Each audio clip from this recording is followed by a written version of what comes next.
আজকের দিনটা শুরু হয়েছে রাত 2:30টা থেকে। আমার চোখ মুখ দেখে বুঝতেই পারছো যে ঘুম ছাড়ছে না চোখ থেকে। তাও উঠে তাড়াতাড়ি রেডি হয়ে বেরিয়ে পড়েছি বাড়ির উদ্দেশ্যে। এতদিন বরের কাছেই ছিলাম, এবার যাব আমার বাড়ি, মানে আমার শ্বশুর বাড়ি।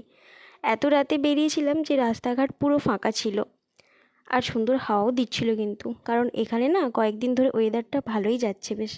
হাঁটতে হাঁটতে স্টেশনে পৌঁছে তারপর ট্রেনে উঠে পড়লাম।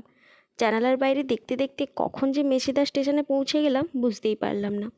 মেচেদা স্টেশনে পৌঁছে সবচেয়ে আনন্দের মুহূর্তটা ছিল আমার বোনের সাথে দেখা হওয়া। আমি জানতাম আসলে ও আজকে আমাদের সাথে আসবে দেখা করতে। যেহেতু অনেক দিন পর দেখা, তাই স্টেশনে বসেই বেশ কিছুক্ষণ গল্প চলল। তারপর ওকে টাটা করে আমি আর আমার বর দুজনে একসাথে বাসে উঠে বাড়ির উদ্দেশ্যে রওনা দিলাম। পথের ক্লান্তি থাকলেও বাড়ি ফেরার আনন্দটা ছিল অন্যরকম। অবশেষে নিজের বাড়িতে পৌঁছে গেলাম। নিজের বাড়িতে যে শান্তি, সেটা অন্য কোথাও গেলে পাওয়া যায় না।